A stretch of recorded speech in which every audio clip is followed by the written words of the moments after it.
Hey, good morning. Hey, Michael, how you doing? I'm well. Good. Yeah. How about it? You want to do an official political rant, Yeah, okay. or is it too early? Do you need another cup of coffee? What's that? Do you need another cup of coffee to get going before you start political ranting this early? I can political rant in my sleep. I, I I don't even consider it political ranting anymore. I just like talking. Yeah, pretty much. So yeah, I guess I last night we were talking about. I asked your opinion on the kids protesting the guns, and you had a good one. So if you want, just go ahead and repeat your thoughts on what you've been picking up with that bizarre tale of children changing the world. well, I will just simply reread There we go. what I posted on Facebook. So that if you like what I said, you can always go back, read it word for word. I begin with a caution, political rant ahead. And I said, first of all, I'm 63 years old, and I didn't take advice from my mother when I was very young.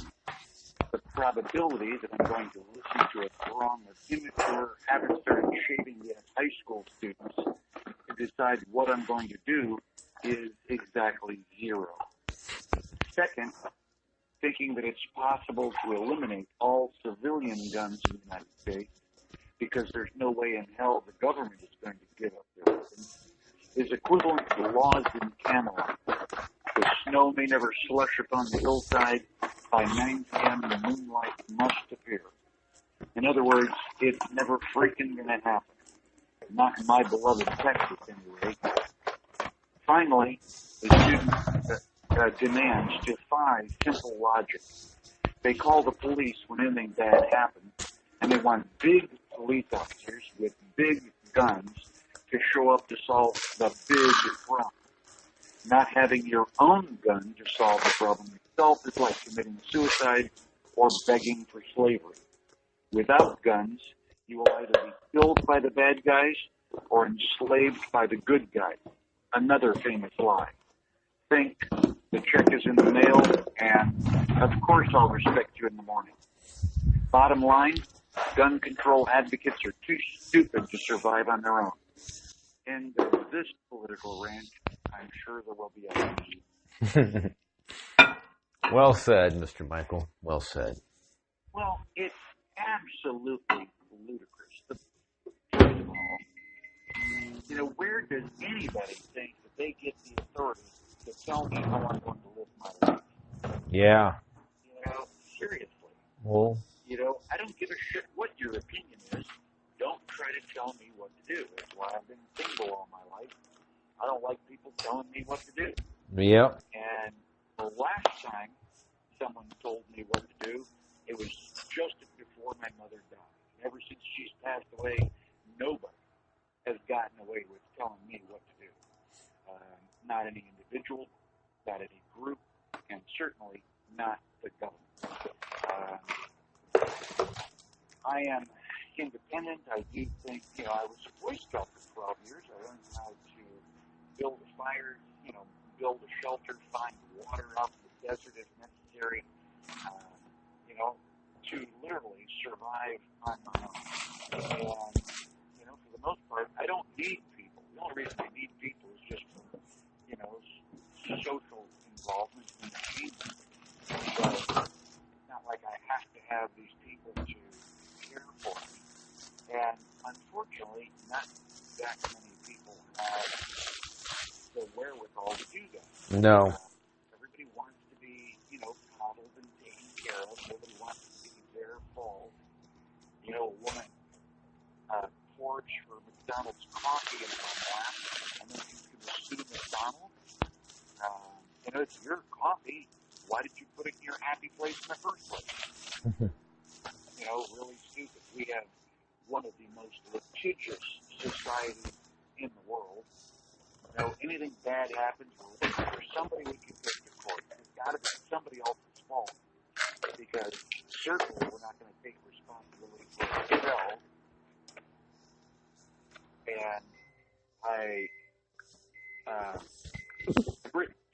my second book is called Secret to Sovereignty, and in that book I talk about conformity. You know, how far you are willing to go in order to fit in with the group. You know, most people want to be part of the group. You know, in high school, we feel lucky if we get to sit at the cool kids' table. You know, there's all this peer pressure because we want to belong. Mm-hmm. And it doesn't go away. I mean, the same thing happened when we were adults. It's just, you know, different forms of office politics. But I got out of college, went to work at the nuclear plant, and at the time there was an organization called United Way.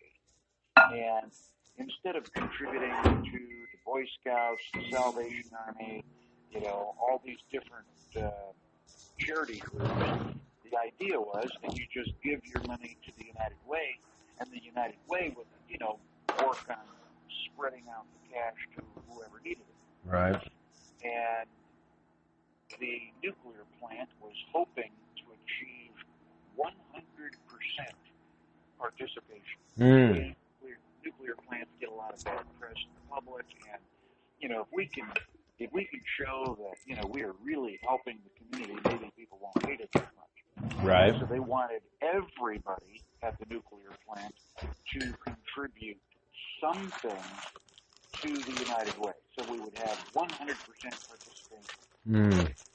While I was just out of college, I was barely making enough money to pay the rent, and the company put a card on my desk.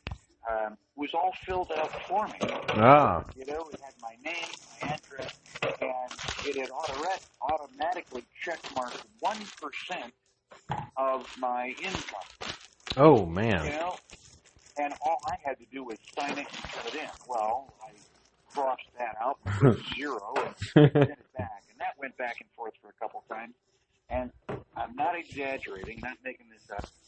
They called me down into the supervisor's office, the plant manager.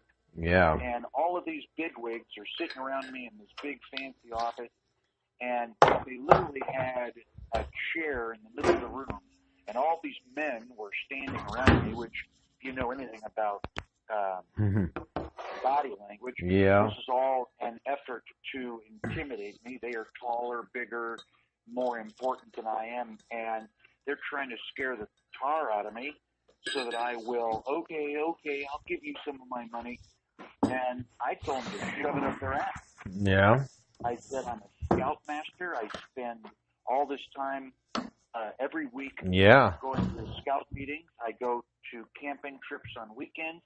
I'm an advanced first aid instructor, CPR instructor, water safety instructor for the Red Cross.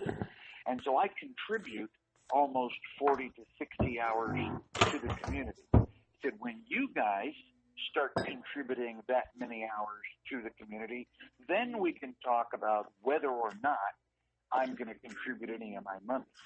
And they go, well, we won't get our little certificate if you don't contribute. And I go, well, then you're shit out of luck. So, you know, I'm in a room full of these big executives trying to threaten me, and, you know, it's not going to happen. You can kill me, but you can't scare me. Right. And unfortunately, very few people have my kind of, intestinal fortitude. You know? Yeah. Everybody like, well, we gotta watch CNN. We gotta find out what we think. Yeah. I actually dated a girl one time who asked me, what do I think about this? Wow. She wanted me to give her an opinion.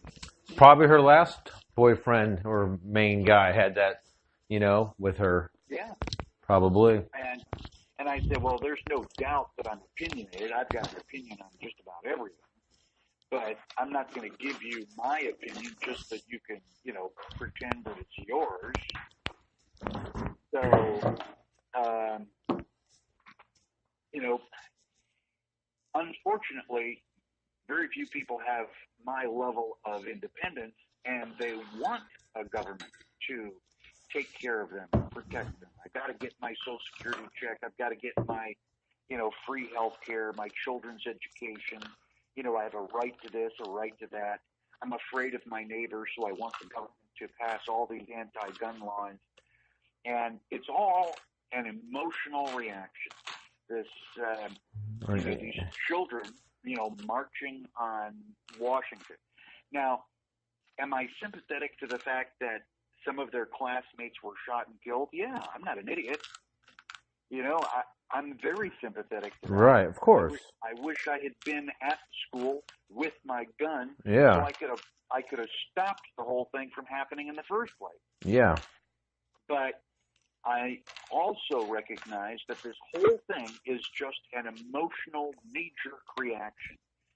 And there are people who want to eliminate the guns so that people like me are unable to resist.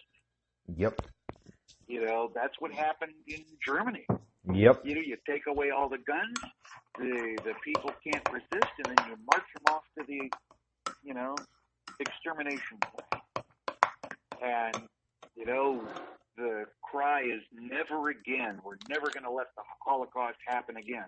Well, if you don't want the Holocaust to happen again, why are you tolerating these children standing on the damn White House steps complaining about the guns? Are they emotional? Yes. Are they trying to participate and change things? Yes. I'm trying to change things too. I spent the last 20 years trying to teach people about the Constitution, but nobody will take my class because, I just don't have the time, or it's too much money. Can I take the class for free? Right. So if you don't care about the Constitution, you're going to want a strong government, and this whole thing, like I said, is just all emotional. It has, no basis in logic or reality, and the people who want to disarm us so they can have, everybody in the United States operating as a slave, they want to get rid of the guns, and they are happy to use these children. Yep. Put them front and center, have them on television over and over again, and have everybody go, oh my gosh, I feel so sorry for these children. We have to do something. Well, yeah, arm the damn teachers. Yeah. Stop teaching reading, writing, and arithmetic. You're not doing a good job of that anyway. And make sure that, before you stand in front of the classroom, that you can hit the target. Yeah. 85% of the time. All you got to do is arm the teachers, and people will be less inclined to make trouble in the first place. How many times have you ever heard of a police station being robbed? Yeah. Really? Yep. Ever been to a gun show? They are the most polite people I've ever met. Yeah. You're walking along, looking at the table, you accidentally bump into somebody, and it's like, oh, excuse me, sir, I didn't see you. I'm sorry. Everybody's really polite. People are polite to me because I have a reputation for owning a 45 and being able to hit the head of the silhouette target 50 out of 50 times. I go to the gun range, 5 minutes, I put this big hole in the head, and football player guys are opening the door for me, offering to carry my bag back to the car for me. They're moderately terrified. Why is everybody being nice to me? Well, they're being nice to me because they think I can blow their brains out. Mm-hmm. Well, why aren't you just nice to me? Because that's the way you ought to be in the first place. Society has just gotten so abrasive. We don't know manners anymore. No. Children ignore their parents. They ignore their teachers. Yep. They are disrespectful to adults. Yep. Oh, my gosh. The society has changed so much since I was a boy. Yeah. When I was a boy, you went to school and the teacher reprimanded you. You did not go home and tell mom and dad that, the teacher yelled at you, because mom and dad would slap you again. Mm-hmm. If the teacher yelled at you, she must have had a damn good reason. Yeah. No, I've seen it in my 40 years change drastically. So it's apparent. It's very apparent. Something's gone wrong here. and we've allowed it to happen. Yeah, I would tell you that I'm dealing with case in point right now with a friend of mine, but I think what it boils down to is lack of a moral compass.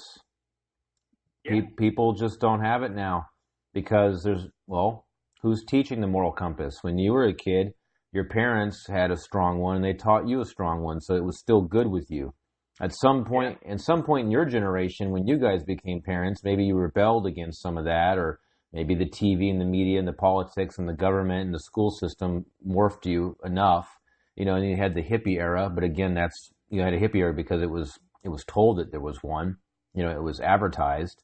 Nobody would have known about it had it not been advertised. So due to social engineering, I would say, which means manipulation of the society from someone's, desired goal point, who has the ability to do so. I think your generation got social engineered, and that was the beginning of the downfall. And now I'm seeing with my friend, and he's raising a child boy.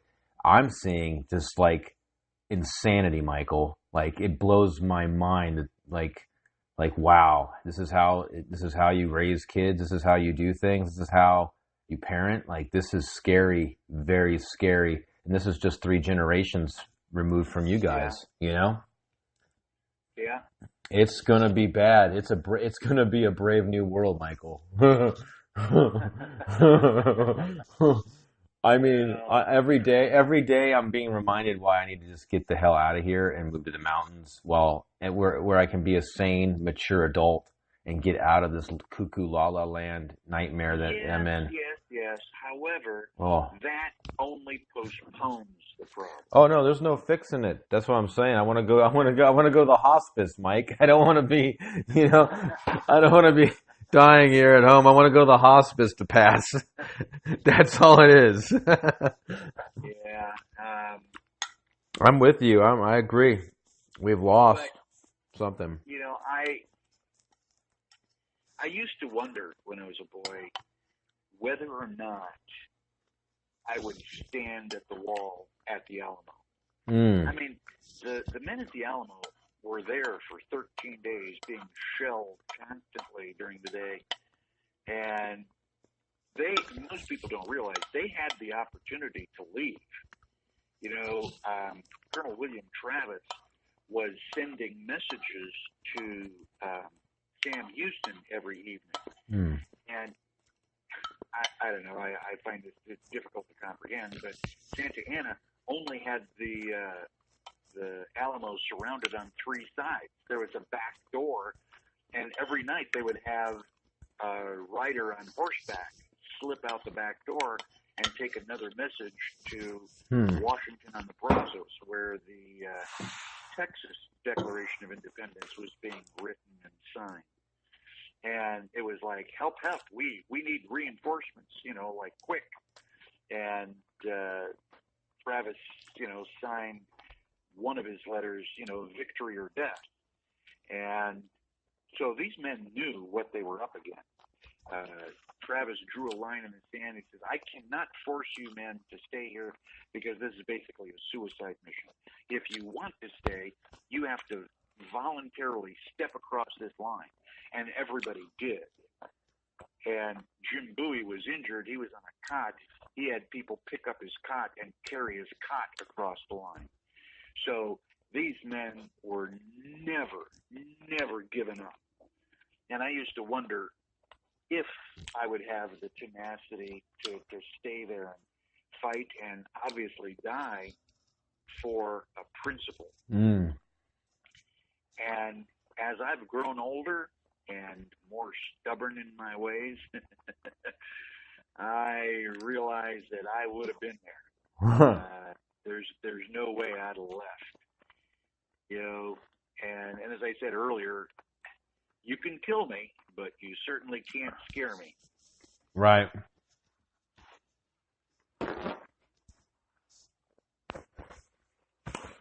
Well, I have to say that was a good take on the school gun protesting march. Do we think that Do I think that we have to find a solution? Yes. All of these, shootings, these mass murders are terrible. But getting rid of the guns is what caused this problem in the first place. Yep. There are 4 cities in the United States with the most exclusive gun control, and that's Washington, D.C., Yep. New York, Chicago, and Los Angeles. Mm-hmm. And the 4 cities in the United States that are rampant with murder and assault are Washington, D.C., New York, Chicago, and Los Angeles. Yeah. You don't have to be a math major to see the correlation. Washington, D.C. is not only our nation's capital, it's our nation's murder capital. Wow. And in contrast to that, there's a small town northwest of Georgia, Kennesaw, Georgia, that passed a city ordinance that makes it mandatory for every homeowner to have a gun and know how to use it. Mm-hmm. There is a law that says you must be armed. Now, the good news is they don't go door-to-door checking. They haven't arrested anybody because they didn't have a gun. Mm-hmm. But guess what happened to crime in Kennesaw, Georgia? Probably 0. It didn't go quite to 0. It dropped 90%.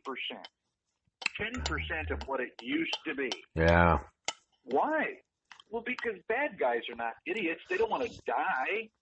And if there is a law that says you have to have a gun, it goes, without saying that if you go break into somebody's house and the person uses the gun they're legally allowed to have, that, you're not going to be there and, they're not going to go to jail. Yep. And so the crime in Kennesaw, Georgia, decreased by 90%.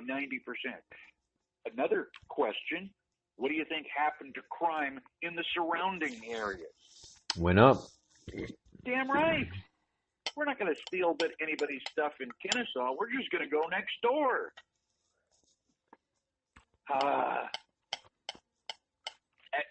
This is such simple logic.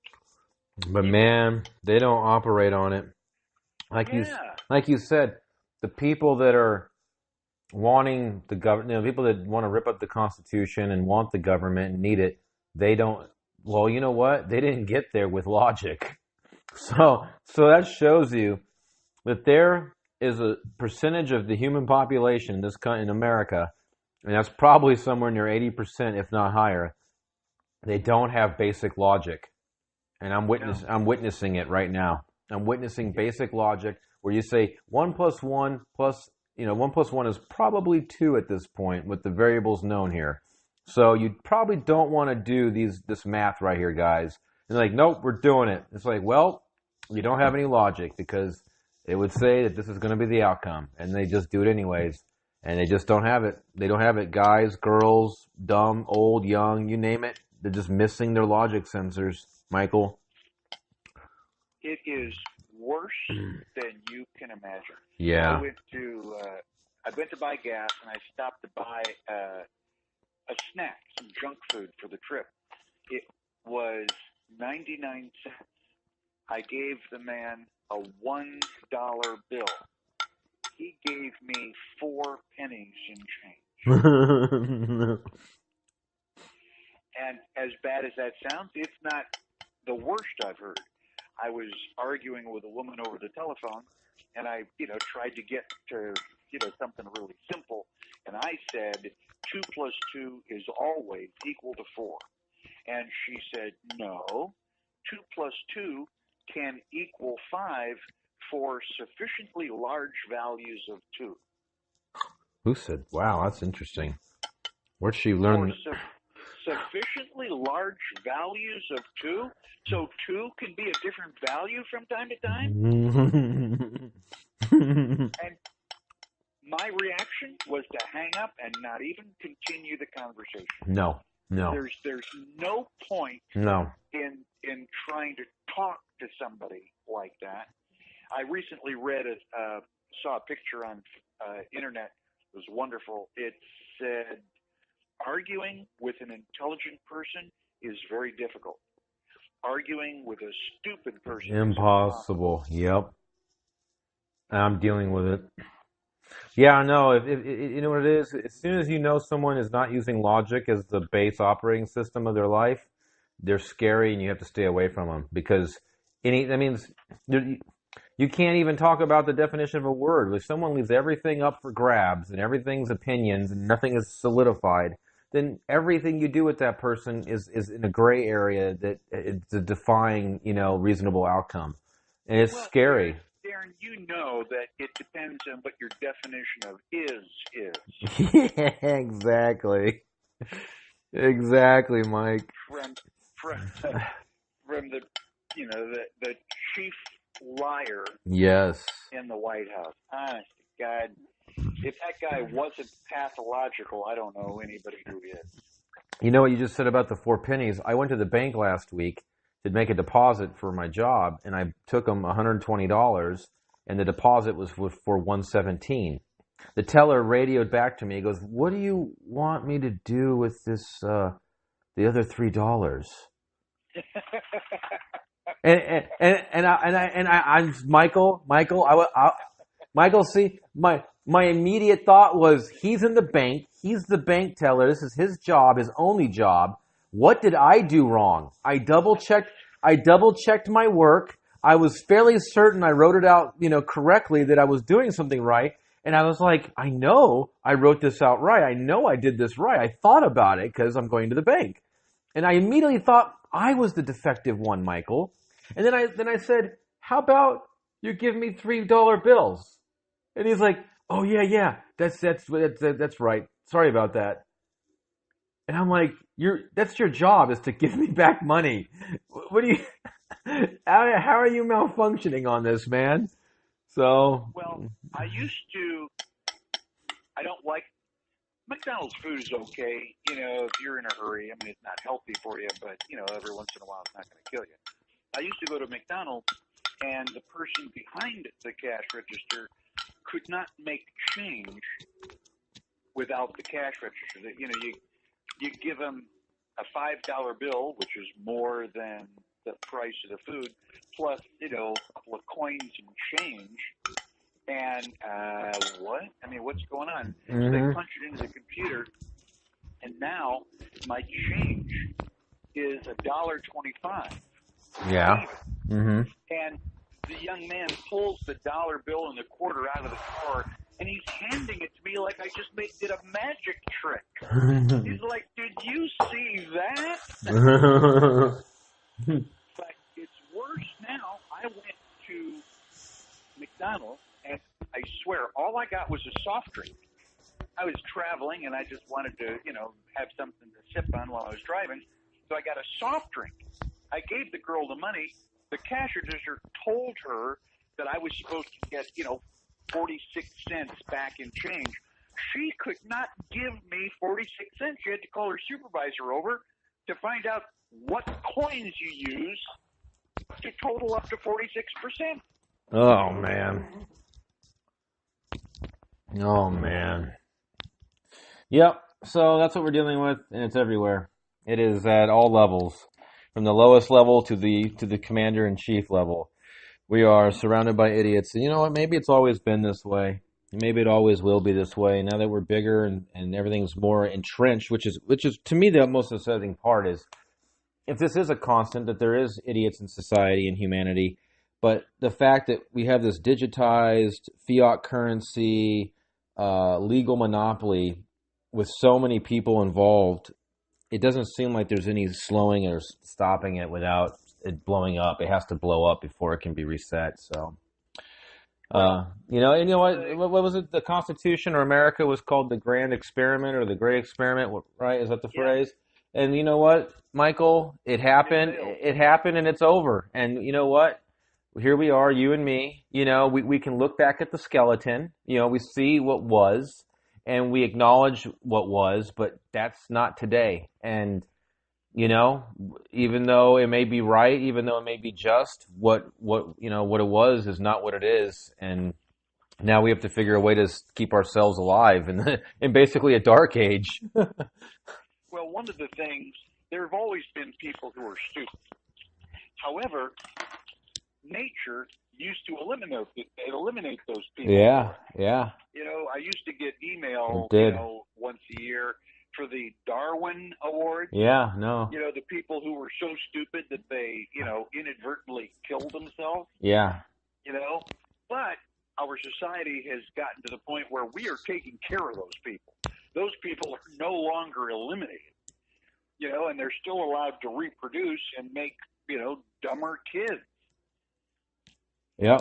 That's it. So, all right, Mike. I'd like to keep the show about 30 minutes. So I got us a 30-minute conversation here. And, yeah, I look forward to uploading it and sharing it with our new subscribers. So you're the take them a while to get used to me. You're the first guest, Michael. You're the first official guest on the show. So congratulations. Thank you very much. All right, Mike. We'll talk to you soon. All right. Bye-bye. Bye.